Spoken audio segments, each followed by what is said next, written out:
Labą dieną, dėkoju, kad sutikote skirti laiko šiam pokalbiui. Mes esam Kauno kolegijos Alytaus fakulteto slaugos studentės. Šis interviu atliekamas studijų tikslais, siekiant gilinti žinias apie chirurginėje praktikoje taikomą ileusostomos formavimą, jos indikacijas bei pacientų priežiūros ypatumus. Jūsų kaip chirurgo profesinė patirtis ir praktinės įžvalgos yra itin svarbios, norint geriau suprasti ne tik apie chirurginį procesą, bet ir tarpdisciplininio bendradarbiavimo reikšmę bei slaugytojo vaidmenį paciento gydymo slaugos kelyje. Šio pokalbio metu norėčiau aptarti keletą klausimų susijusių su ileustomos indikacijomis, chirurginiais sprendimais bei dažnai pasitaikančiais iššūkiais klinikinėje praktikoje. Jūsų atsakymai padės formuoti profesionalų požiūrį ir padės suprasti geriau apie mūsų darbą. Tai pradėsiu nuo klausimų. Gal dar prisistatysit mums? Sveiki, esu Zigmantas Utniežius, abdominalinės chirurgijos gydytojas, dirbu Lietuvos sveikatos mokslų universiteto Kauno ligoninėje, chirurgijos ir dienos chirurgijos skyriuose. Ir mielai atsakysiu jūsų klausimus. Kokie pagrindiniai chirurginiai kriterijai lemia sprendimą formuoti ileustomą, o ne kolostomą konkrečiam pacientui? Tai gal pirmiausia reikėtų įvardinti, kas tai yra pati ileustoma. Tai chirurginiu būdu suformuota planosios žarnos anga pilvo sienoje, per kurią žarnyno turinys, planosios žarnos turinys pasišalina į išorinį surenkamą maišelį. Ileustoma formuojama šiaip esant sudėtingoms virškinimo trakto ligoms.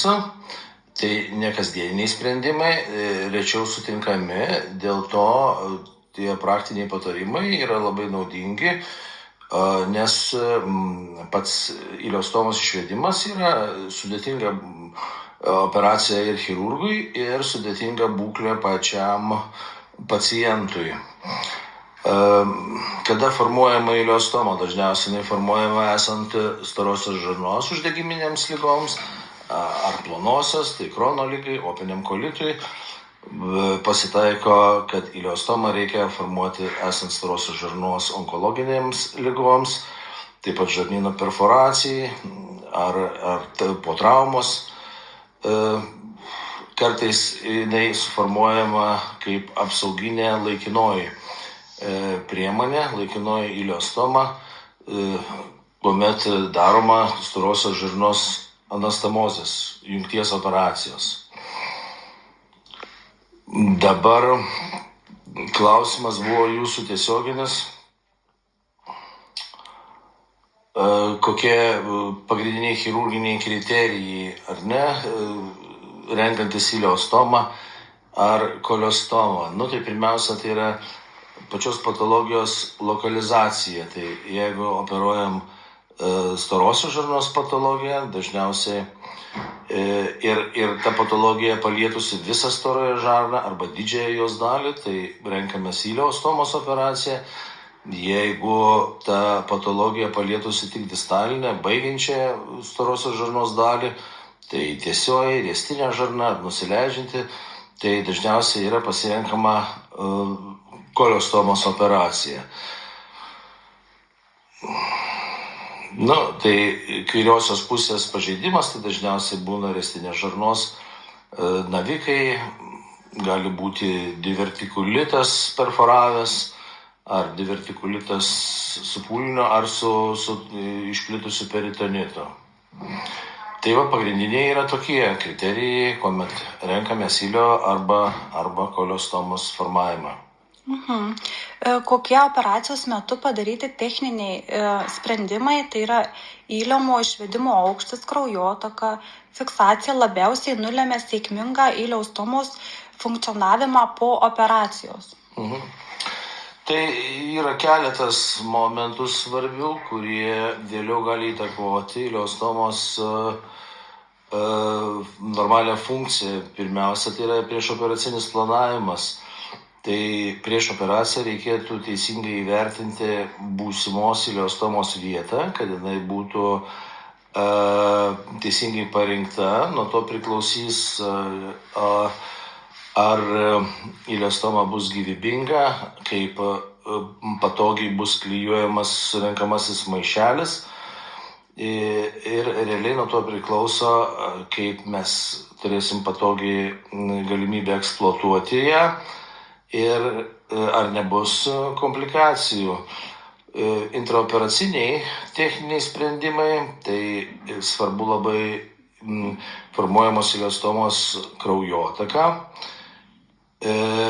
kad distalinis galas žarnos būtų gerai vaskularizuotas. Taip pat tempimas, kad vengti pasaito ir pačios žarnos įtempimo, kas irgi trikdo būtent kraujotaką ir gali nulemti pooperacinį ileostomos gyvybingumą. Svarbu yra angos pilvo sienoje formavimas, jis negali būti nei per siauras, nei per platus. Esant siaurai angai bus spaudžiama žarna, gali trikti jos kraujotaka, arba suspaustas spindis gali nepraleisti turinio ir formuoti nepraeinamumą. Per platus spindis gali nesulaikyti, gali būti siūlių nepakankamumas, išsipjauti siūlės ir įvykti taip vadinamas stomos įkritimas. Taip pat formuojant ileostomą ir svarbu, kiek žarnos segmento išsikiša virš odos paviršiaus. Jeigu ileostoma bus lygi su odos paviršiumi, labai sudėtinga bus pritaikyti stomos maišelį ir žarnos turinys, o jis yra labai chemiškai aktyvus, gali dirginti odą, ją pažeisti ir tuomet gali sudaryti situaciją, kuomet mes net negalim priklijuoti stomos maišelio. Tai tokie yra pagrindiniai kriterijai, formuojant ileostomą, taisyklės, kurių reikia laikytis, norint, kad jinai po operacijos funkcionuotų idealiai. O sakykit, kokias ankstyvas ileostomos komplikacijas, nekrozę, reakciją, didelį išskyrų kiekį chirurgas laiko pavojingiausiomis ir reikalaujančiomis skubios reakcijos? Tai pagrindinės komplikacijos tai yra tos stominės žarnos segmento nekrozė. Gali jinai nekrotizavusi atsidalinti nuo laikančių siūlių ir įkristi. Tai gali sukelti peritonitą ir sepsį. Tai čia pagrindinė tokia labiausiai grėsminga komplikacija, kuri reikalauja labai greitos reakcijos ir pakartotinos operacijos dažniausiai. Toliau tokie lokalios komplikacijos gali būti, kai tas turinys dėl siūlių nepakankamumo, kurios fiksuoja stomos segmentą, turinys patenka į paodį ir formuoja parastominį abscesą, flegmoną, kuri plinta į aplinkinius audinius. Tiek infekcija, tiek cheminis veikimas, audinių pažeidimas įtakoja peristominę tos visos aplinkos būklę. Ir be abejo, dažnai irgi ta situacija baigėsi pakartotina operacija. Dar iš tų tokių ileostomos komplikacijų tai gali būti stomos labai gausi sekrecija, kuomet per parą skiriasi virš 1,5 litro žarnų turinio, su juo pacientas netenka daug skysčių, elektrolitų ir tai grėsia hipotenzija, kardiovaskulinės sistemos sutrikimais. Todėl tą reikia labai stebėti, kokia yra ileostomos produkcija ir reikalui esant ją koreguoti. Gali būti ir ankstyvas stomos kraujavimas, kuomet iš distalinio plonos žarnos segmento atsiranda kraujavimas. Dažnai užtenka tokių lokalių persivimo priemonių, nors kartais gali tekti ir daryti pakartotiną operaciją. Tai tiek tų komplikacijų ankstyvųjų. ir tiek tų stebėjimo patarimų. O sakykit, kaip chirurgas vertina ir sprendžia peristominės odos pažeidimus po ileaus stomos suformavimo, kada pakanka konservatyvios priežiūros, o kada būtina chirurginė intervencija? Tai tokie lokalūs pakeitimai, kaip ten aplinkinės odos paraudimas ar erozijos, gali būti sprendžiamos konservatyviom priemonėm. Stomų gamintojai kartu tiekia ir daug priemonių, kurios padeda stomos aplinką apsaugoti. Yra įvairūs kremai, tepalai, pastos, kurios leidžia stomos maišelį tvirtinti saugiai, kokybiškai.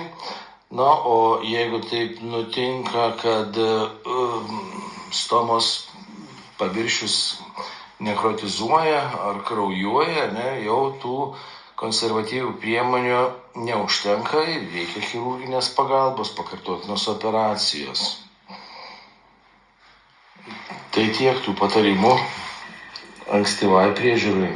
Na ir paskutinis tada mūsų klausimas būtų, kokias esminės rekomendacijas dėl ileaus stomos priežiūros pirmosiomis savaitėmis po operacijos jūs laikote kritiškai svarbiomis, siekiant išvengti odos pažeidimų ir vėlesnių komplikacijų? Tai pirmiausia, tai pasireiškia, tos problemos pasireiškia aplinkinės odos pakitimais, tai yra stebėsena tiek gydytojo, tiek slaugytojos. Pareiga yra nuo pirmos dienos stebėti tiek pačios stomos, tiek aplinkinės odos būklė yra. Tai dabar, kad išvengti tų komplikacijų, tai nuo pirmos dienos reikia stebėti ir maišelio priklijavimo kokybę, kad maišelis, jo tas pagrindas apimtų pilnai stomos audinius, priglustų prie jų ir neleistų žarnos turiniui užbėgti ant odos ir ją pažeisti. Primenu, kad plonos žarnos turinys yra chemiškai aktyvus, jame yra fermentai, kurie skaido organinės medžiagas, baltymus, riebalus, angliavandenius, tai yra paties paciento audinius. Todėl patekimas plonos žarnos turinio ant odos yra pavojingas odos pažeidimui ir net erozijom, žaizdom, nekrozijai giliai. Bet taip pat reikia žiūrėti skysčių balansą ir elektrolitų balansą bei stebėti stomos produkcijos kiekį, kiek per parą išsiskiria per stomą.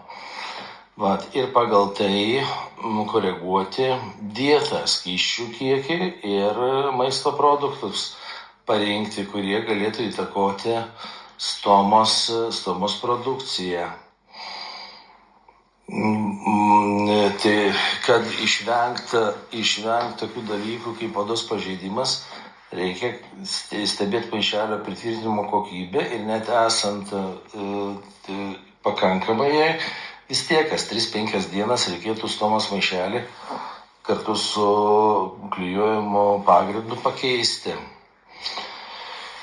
Na ir aišku, dar svarbu yra tai fizinis krūvis, aktyvumas paciento ir per pirmasias savaitės neturėtų jis būti labai intensyvus, reikėtų šiek tiek vengti intensyvaus fizinio krūvio, kad stomos audiniai sugytų, kad maišelis kokybiškai būtų priklijuotas, jisai neatšoktų nuo padidinto fizinio krūvio. Tokiu būdu galėtumėm apsaugoti aplinkinę odą, parastominius audinius nuo pažeidimo. Tai tokios, kaip sakyti, pagrindiniai momentai pirmosiomis savaitėmis, į ką reikia atkreipti dėmesį, tai stomos spalva, ar jinai nekrotizavusi, ar nėra siūlių nepakankamumo, ar visam perimetre stoma yra fiksuota kokybiškai, ar nesiaurėja jinai, ar nekraujuoja. Taip pat stebėti aplinkinių audinių būklę, ar oda sausa, ar neapsaugota stomos maišelio pagrindu, stebėti skysčių balansą ir paciento fizinį aktyvumą koreguoti. Tai tiek patarimų, norint išsaugot kokybišką ileostomos veiklą. Labai norim padėkoti Jums už išsamius atsakymus ir kad sutikote mums skirti šiek tiek laiko. Ačiū Jums už pokalbį ir noriu Jums palinkėti geros profesinės karjeros. Ačiū labai. Sėkmės.